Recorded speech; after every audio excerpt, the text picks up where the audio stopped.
Introducción al programa Matemática en su versión 8. Lección 5. Funciones. Enlazamos con la plataforma Moodle.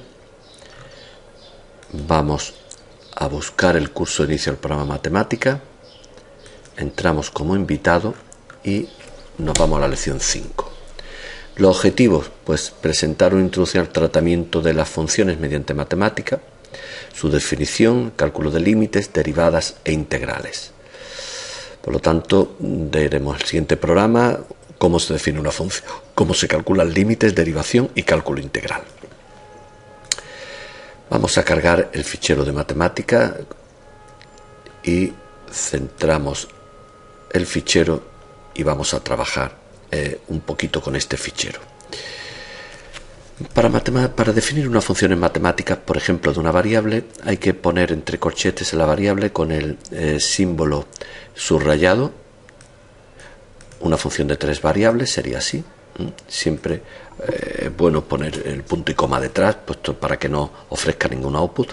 De tal manera que si queremos definir la función en un punto, pues simplemente pondríamos f entre corchetes de 4, o para la otra función en 2pi0 nos daría el valor de la función. Obsérvese que se ve aquí muy claro cómo hemos definido una función con f minúscula y la misma f mayúscula, pero son funciones totalmente distintas. Matemática distingue entre minúsculas y mayúsculas. También podríamos evaluar la función de esta manera, poniendo f de x raya punto x flecha 4, o bien en este otro caso, aunque aconsejamos la de arriba. Cuando nos queremos definir a la función que hemos definido antes, lo podemos hacer así, lo podemos definir así o de esta manera. Nosotros preferimos esta primera porque es la más intuitiva, la que se parece más a la forma clásica de escribir con lápiz y papel. Por ejemplo, podemos definir una función como que el plot de otra, en este caso seno de a, donde a varíe entre el valor que le hayamos asignado a x y menos x y más x. Por ejemplo, si definimos así y preguntamos cuánto vale g de 2pi, pues entonces nos va a variar a entre menos 2pi y más 2pi. Si ponemos, por ejemplo, g de 1, pues variará a entre menos 1 y 1. Si ponemos g de 10, variará a entre menos 10 y 10, etc.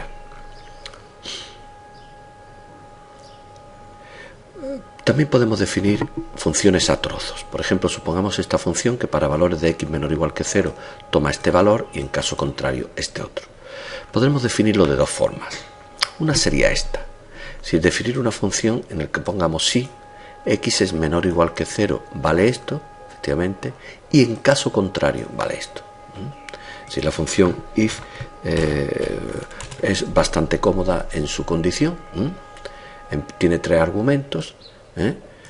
Decimos qué pasa si se verifica esta condición y en caso contrario qué hacer. Por ejemplo, en este caso pues podríamos dibujarla.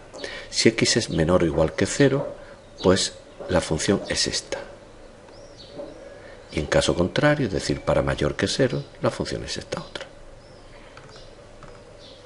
Podemos evaluar la función en menos 1, que lógicamente nos dará 0, en 0, que nos dará menos 2, o en 1, que nos dará aproximadamente 1. Otra segunda forma de definir la función sería así. h de x, 2 puntos igual, y después poner una rayita, punto y coma, x menor o igual que 0, o en caso contrario.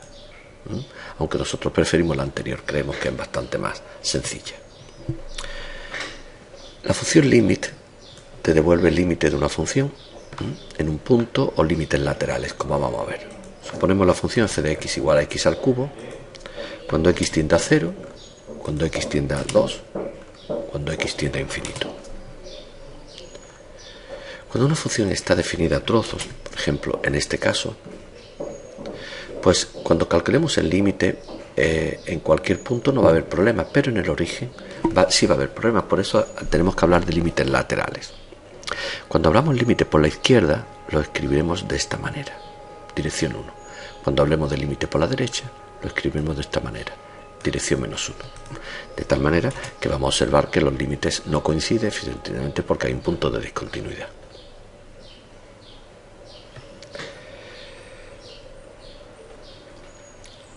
Cuando se define el concepto de límite de una función en un punto, sabemos que puede existir dicho límite sin que exista la función en el punto. Por ejemplo, supongamos esta función, que la representamos entre menos 5 y 5. Observamos que cuando x toma el valor 1, el denominador se anula si la función no existe.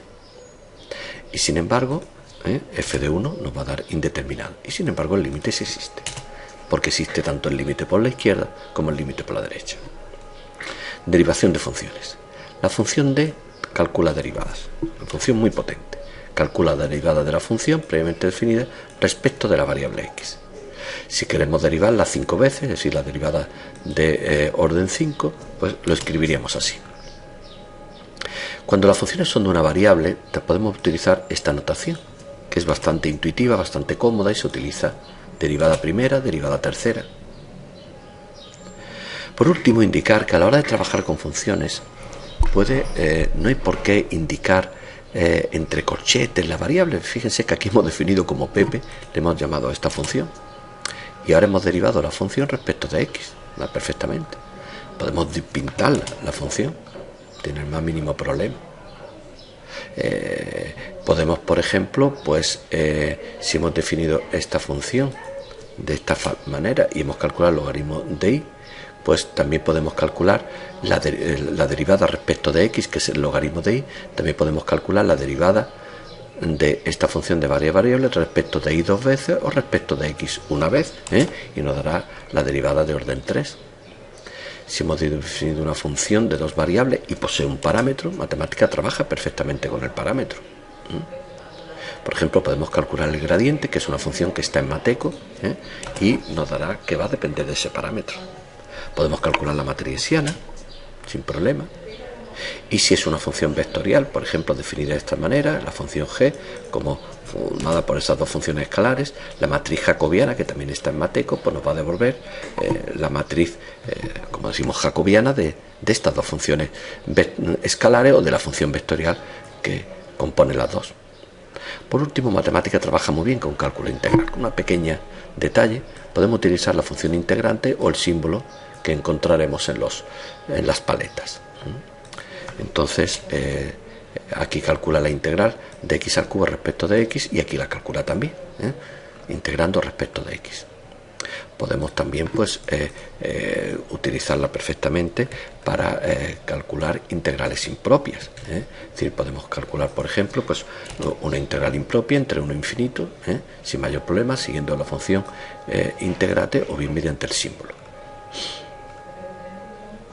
Hay que tener cuidado cuando se realizan integrales definidas y ocurre como aquí. Fíjense, cuando nosotros definimos esta función y la resolvemos respecto de x, tiene estos 3 puntos de corte, que si la dibujamos lo que observamos son estos 3 puntos de corte.